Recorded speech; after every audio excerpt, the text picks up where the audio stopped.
Tudo bom? Bem, Tom? Tudo ótimo. Bom dia, obrigada, Thomas. Bom dia, Ana, tudo bem? Sim, tudo bem, obrigada.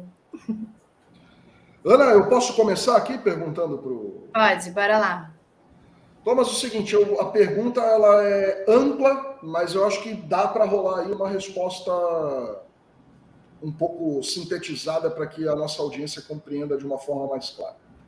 O que acontece, né, que a imprensa brasileira e alguns outros setores liberais aí e tal já correram com 2 ou 3 dias de mandato para apontar todos os dedos do mundo para o modelo econômico proposto pelo presidente Lula? Eu notei uma coisa, isso é curiosíssimo, né? Eu estou aí no jornalismo há 20 anos, né, 21 anos, e mesmo antes disso, eu não me lembro da imprensa brasileira ficar utilizando a expressão desenvolvimentista como está usando agora. Eles falam assim, não, olha, o Lula, né? Porque antes tinha aquela coisa que era a coisa vermelha, a coisa socialista, agora é assim, não, porque esse modelo que o Lula está adotando aí para as estatais, né, ou então para gasto público aí fomentar o crescimento, não, é uma visão desenvolvimentista. Parece que eles ajustaram um pouco aí a linguagem para não utilizar aquela linguagem anterior, que era uma linguagem bastante até taxativa, né, tentava ali estigmatizar. Parece que agora as palavras vão se arredondando, mas as críticas seguem no mesmo sentido. O que o Lula está fazendo ou disse que vai fazer que causou essa confusão aí, queda acentuada na Bolsa, um problema cambial se acentuou, a previsão do aumento da Selic foi, né, revisto. O que acontece?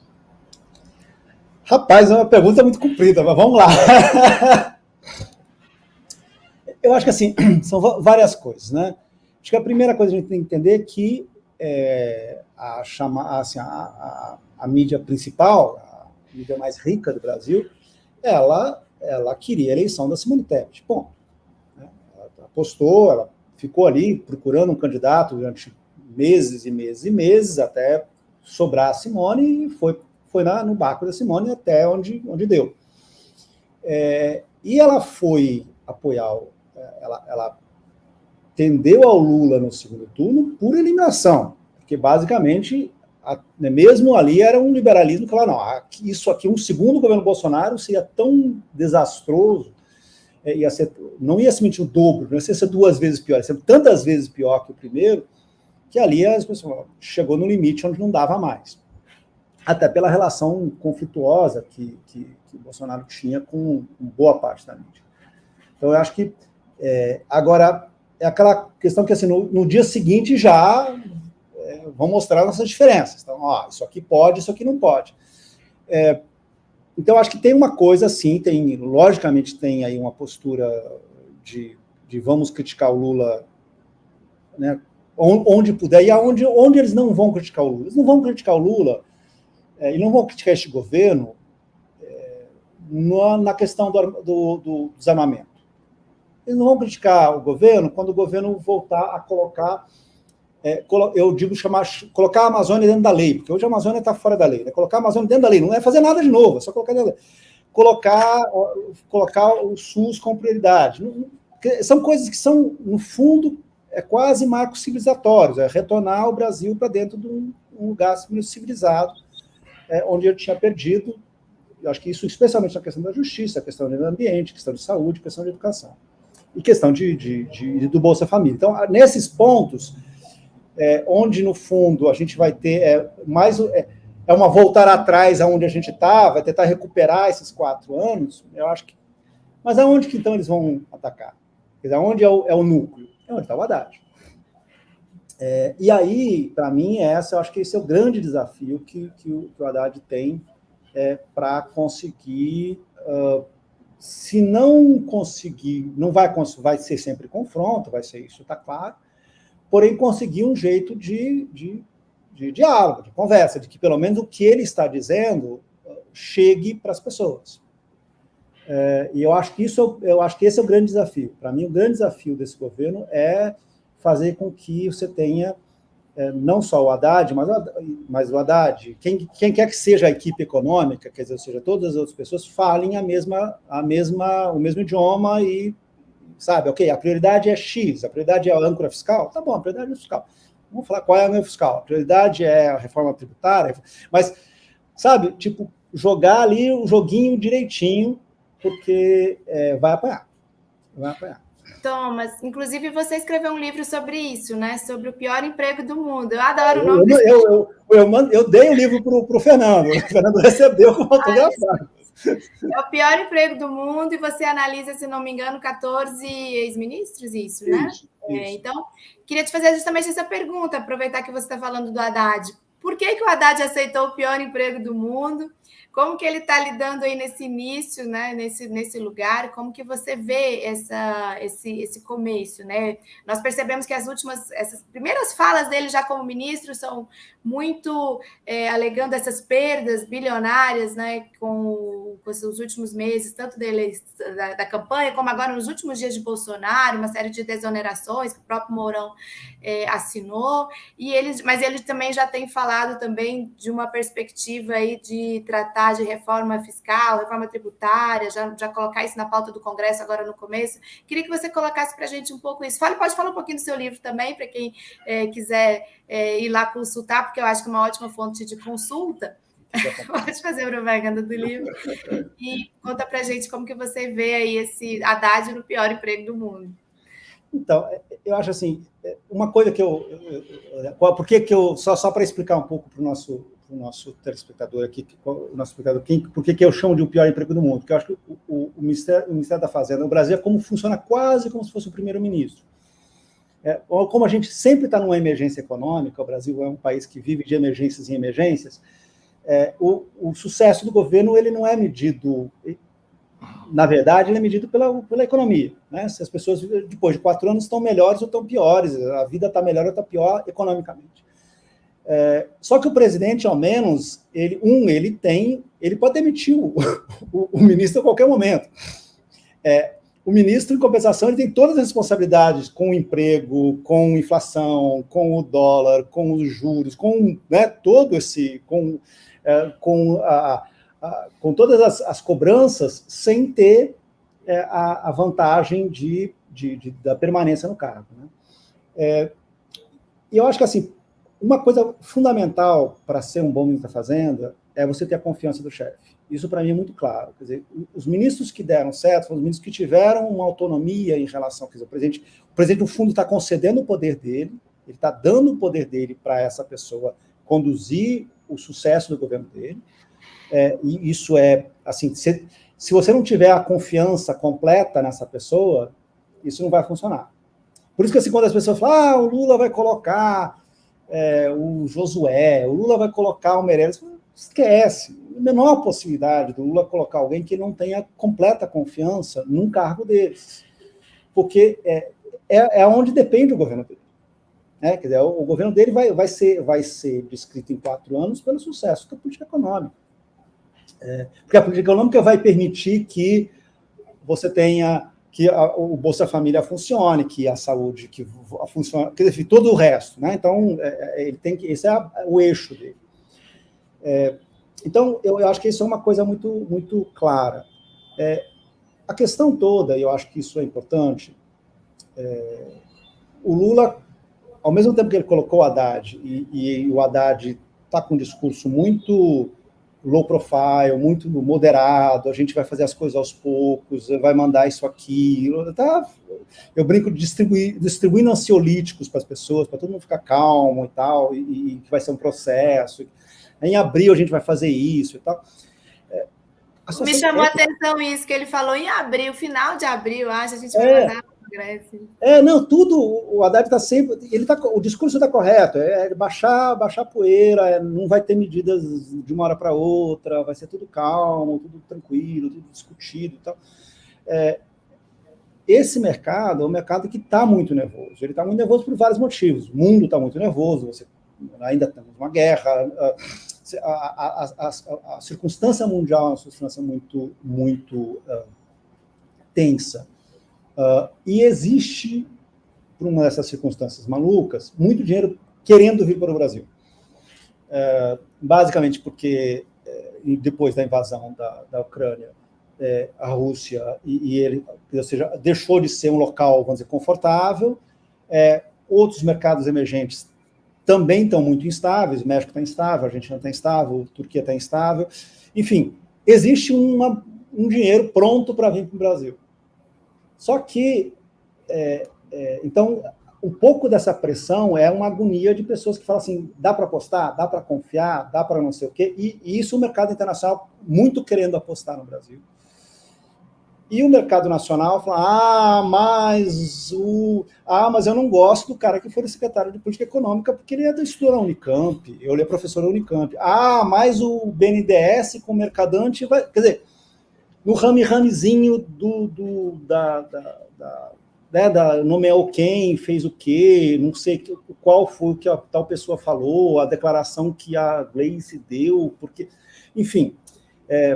Então, eu acho que você tem aí um momento de arranjo que a gente vai passar nas próximas semanas, que é tipo assim, tentar acalmar as pessoas, nada vai acontecer agora, vai ser aos poucos e tal. Eu acho que essa tática que o Haddad está fazendo, que me parece a tática mais correta. É lógico que para quem está, depois de 4 anos de Bolsonaro, esperando uma série de coisas, é um pouco de anticlímax, e eu entendo isso. Por isso que é uma coisa de dosagem, quer dizer, o Haddad é o cara que vai ser o chato no governo, enquanto todos os outros ministros vão estar lá fazendo um monte de coisas e anunciando isso, anunciando aquilo, e o Haddad é o cara que vai ser o... Mas é a função, é como se você fosse dentro do jogo de futebol, ele é o zagueiro, entendeu? Ele não é o cara que vai fazer gol, ele é o cara que vai ficar ali segurando a bola, baixando o clima. Thomas, você falou aí, né, sobre a ótica do mercado e por que ele cria toda essa situação. E agora eu queria que você também abordasse essa mesma questão pela ótica invertida, né? O cidadão que está em casa vem olhando aí um país cujo custo de vida aumentou demais nos últimos tempos. Isso aí se dá por uma série de razões, né? Nós temos hoje aí as taxas de juros aí umas das mais altas do mundo e, inclusive, com essas últimas manifestações do tal mercado, né, desse ente abstrato, a previsão de que a Selic permaneça maior, ela se estendeu. Nós temos uma crise cambial que, incrivelmente, não se estabilizou desde a pandemia. A gente acreditou que o dólar ia passar de R$5 e que depois ele talvez recuasse. Não recuou, se manteve alto e agora a previsão, né? E isso afeta em cadeia, porque, na verdade, além de ficar muito mais vantajoso para os nossos produtores venderem para fora, né, do que vender no mercado, o que faz o preço encarecer, o que se compra de fora também, né? Você consegue vislumbrar, dizer se há no horizonte, não uma previsão, não é nada disso, mas assim, um caminho a ser trilhado para que essa crise cambial, na medida do possível, se resolva, para que esses juros, dentro do possível, diminuem, para que as coisas comecem a entrar dentro do que a gente considera aqui no Brasil um parâmetro de normalidade? Então, Henrique, a coisa toda nós estamos todos com muita pressa. Eu acho que essa é a questão toda. Eu acho que todo mundo está com muita pressa, porque não foram apenas 4, quer dizer, você teve esses 4 anos do governo Bolsonaro, mas esses últimos 2 meses, foi a transição, esses últimos 2 meses valendo por, sei lá, 20 anos, né? Porque você imaginar um governo que sequer tinha tomado posse, ter que negociar um orçamento, e que ao mesmo tempo que negociava um orçamento, tinha que negociar um ministério, assim, isso, sabe, que eu acho que você nunca teve uma situação tão, sabe, um governo que já começava a atuar antes, e que o outro governo desapareceu, né? Era uma coisa maluca que a gente passou isso. O Paulo Guedes saiu de férias no dia, sei lá, 15 de dezembro, foi embora e voltou, tchau, não voltou mais. Então, a pressa de todo mundo, é isso que eu quero dizer, assim, existe uma coisa que esse governo não vai ter tempo para fazer normal, vai ter 100 dias de lua de mel, que 100 dias de lua de mel, as pessoas, hoje nós estamos aqui, né, terça-feira, 3 de janeiro, terceiro dia do governo Lula, e a gente está aqui falando, mas quando é que vai arrumar? E eu entendo perfeitamente a agonia, porque ela também é a minha, entendeu? Porque está todo mundo com muita pressa, porque, no fundo, você tem... quando a gente vê o relatório da transição, e você pega e descobre que 55% das crianças até 10 anos estão com sua carteira de vacinação atrasada, quando você vê que eles não têm as vacinas... os cadernos escolares deste ano não foram comprados, que não tem recursos para merenda, você fica... É um estágio de maluquice. Assim, abandonaram, entendeu? Abandonaram o serviço público. Você viu o que aconteceu com o meio ambiente, né?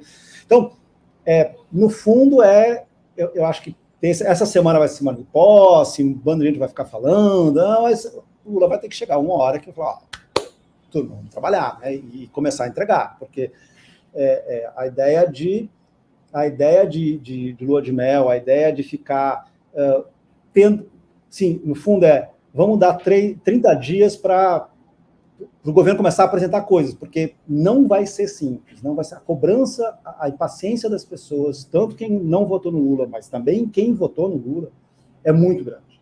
As pessoas estão esperando ter um governo, porque a gente não teve um governo. Assim, nós ficamos os últimos meses sem governo. Você quer alguém que fala assim, olha, vai, assim, quanto vai cair de Bolsa Família, em que dia, para quais pessoas, coisas básicas. Você, assim, quando a fila do INSS vai diminuir, quando que você vai ter, qual é a estabilidade que você vai ter em relação ao dólar, se você tiver que fazer uma negociação. Então, assim, é um governo que vai ter que se arrumar durante o processo. Vai ser, assim, não é muito diferente do que a gente assistiu em outras circunstâncias, bem diferente. Eu digo que nós passamos 4 anos aí com a sensação de quem dorme com uma calça jeans molhada, né? Então agora não é a impaciência aflora em todos, na imprensa, nos analistas, em todo mundo, e é bem essa mesma sensação. Eu acho que é engraçado. É engraçado que as pessoas falam, os eleitores da oposição, que não votou no Lula. Não, são os eleitores do Lula que estão impacientes. Sim. A paciência maior são os eleitores do Lula. Ô, Thomas, agora você falou, nós não tivemos um governo, né? E a transição demonstra isso. Nós teremos uma oposição? Como será essa oposição?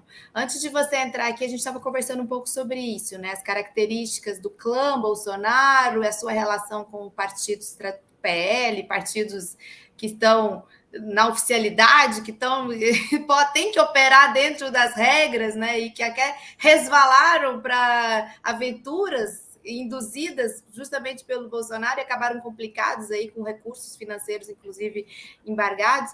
Como vai ser essa oposição, na sua opinião? E já agradecendo a sua presença aqui com a gente hoje. Então, eu acho que tem duas coisas. Eu acho que você tem ali um grupo, especialmente no Senado, que é uma oposição ideológica muito clara. Essa vai votar contra o Lula, que é, vamos dizer, uma aliança que ela está dentro do guarda-chuva do bolsonarismo, mas é a turma do agro mais a turma evangélica. E isso, eles vão batendo... Assim, porque no momento que qualquer coisa que for feita para colocar, como eu chamo, colocar a Amazônia dentro da lei, cara, você vai ter 50, você vai ter uma bancada inteira do agro, né, se erguendo. No momento que você começar a retirar todos os pastores que estão dentro do Ministério da Educação e colocar educadores, né, essa revolução, quer dizer, no momento que você começa a tirar esse pessoal dentro do governo e fazer as trocas normais, você já vai ter uma oposição muito forte, que vai ser uma oposição, eu tenho certeza, vai ser uma oposição muito mais forte do que... Não é só... As pessoas falam, mas é só o esquema centrão. Não, tem um esquema centrão normal, que vai ali fazer as chantagens, mas eu acho que vai ter uma oposição real, que é basicamente agro, mais evangélicos, mais bolsonaristas radicais ali, mas que vai funcionar assim. Que vai bloquear o que puder, que vai incomodar onde puder. E o Bolsonaro... Porque literalmente, eles querem governo errado, porque eles só conseguem voltar se o governo der errado. E como é que você acha que eles vão encaixar o Bolsonaro aí dentro? Eu acho interessante, né? Porque o Bolsonaro ele é um fenômeno popular, é inegável, mas ele só existe enquanto ele fala, né? Ele é uma coisa... Em comunicação, a gente que trabalha em comunicação, é muito interessante isso. Que ele só existe enquanto ele está tweetando, enquanto ele está fazendo live, quando ele murchou depois da eleição, ele deixou de ser uma liderança. Eu acho que é uma coisa que a gente vai ter que... Eu não esperava isso, acho que ninguém esperava que ele literalmente desaparecesse como ele fez, né? E isso, para muitos bolsonaristas, foi uma traição. Então, eu acho que é algo que eu não vou arriscar, porque não é a minha área de expertise. Eu acho que é uma coisa que a gente vai ter que ver como é que vai ser esse pós-Bolsonaro. Claramente, a gente está vendo, Ana, que tem vários candidatos para pegar esses rebanhos, né? O Mourão, no discurso dele, o último discurso dele foi claramente tipo, eu sou o representante dos militares, etc., e o governador de São Paulo, o Tarcísio Freitas, claramente é um, e o Zema, em Minas Gerais, é outro. Acho que são claramente 3 linhas distintas de pessoas que querem ver se elas conseguem assumir essa Sérgio Moro também, não? Sérgio Moro, não? Mas eu acho que nós passamos por isso. Eu acho que já foi, isso já é passado. O Sérgio Moro já foi. Acho. Eu acho que assim, acho que o Zema e o Tarcísio me parecem até pelo fato de estarem com governos vão ser lideranças mais fortes. É isso, muito obrigada, Thomas. E obrigado a vocês. Chamem quando vocês quiserem. Obrigada, parabéns pelo seu trabalho. Agradeço a sua participação aí. Acho que você conseguiu, de alguma maneira, levar essa expressão da economia de uma maneira mais simplificada aí para o pessoal que está em casa e para justamente tentar apaziguar o ânimo aí de quem está agoniado, como você mesmo disse. E tá todo mundo com pressa. Eu acho que, pelo menos assim, olha, se você está ansioso, você está sendo normal. Não se preocupa não, porque está todo mundo ansioso. Um abraço. Valeu, Thomas. Obrigado pela tua participação.